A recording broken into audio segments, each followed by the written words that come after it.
According to the CDC, about 1 in 3 women and nearly 1 in 6 men have experienced contact sexual violence, physical violence, or stalking by an intimate partner. Last year in Kansas City alone, 20 homicides were due to domestic violence disputes. That's according to the KCPD homicide analysis. I share the story of one survivor and how she's become an advocate for those in her situation. Like, look at that. From then and then. And this is a 3-year difference, basically.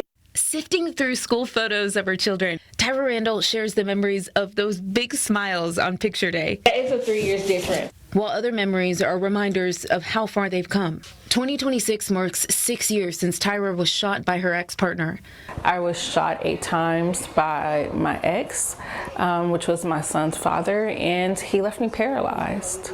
Her son, who was 6 weeks old at the time, was in the room. And he was literally centimeters away from me when it happened. By me protecting him and turning over and moving out of the way, that's how I got hit in the back twice. Her daughter, then 11 years old, called 911. I told her, get her brother, go upstairs and get help and call 911. A neighbor waited with her and helped apply pressure to her wounds. And he called 911 as well. So thank you, whoever you are out there, from the bottom of my heart. According to the KCPD homicide analysis, in 2024, 12 homicides were related to domestic violence. In 2025, 20 lives were lost due to domestic violence. Recently, KSHB 41 sat down with Courtney Thomas, the CEO of New House, a domestic violence shelter in Kansas City. Missouri ranks 8th in the nation for violent crime. Missouri ranks in the top 10 deadliest states for women to be killed by their abusers, and Kansas City ranks number 1 for the volume of domestic violence calls in our state. So we are trying to change that narrative. Tyra is also looking to change the narrative. I want to be an example to my children as well that, bad things happen. So now what are we going to do to move forward? And taking her daughter along for the journey. To go to DC and to Congress and to advocate to our constituent leaders there for all of us and doing all of those things, me doing webinars, me being Miss Wheelchair Missouri 2024 and 3rd runner-up, I think it gives her a drive to now she wants to be like, okay, nothing's gonna stop me. I feel like I get possessed in those moments just by like the love and the excitement and just honestly like pride, obviously, and to thankful that God every day that she's here.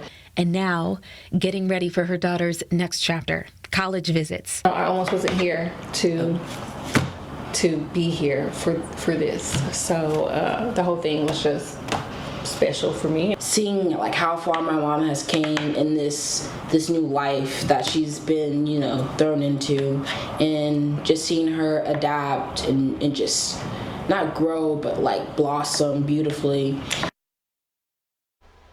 Her ex-partner was sentenced to life in prison plus 20 years for first-degree assault, armed criminal action, and burglary in 2024. Tyra actually started a nonprofit a few years ago called Diamond in the Rough. It focuses on advocacy for domestic violence survivors and people with disabilities. So thank you so much to Tyra for sharing just a small part of her story.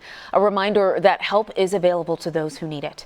You can call, text, or chat with someone from the National Domestic Violence Hotline 24/7. Their number to call is 800-799-7233. You can text BEGIN to 88788 or chat with someone online at thehotline.org. Always call 911 if you are in immediate danger.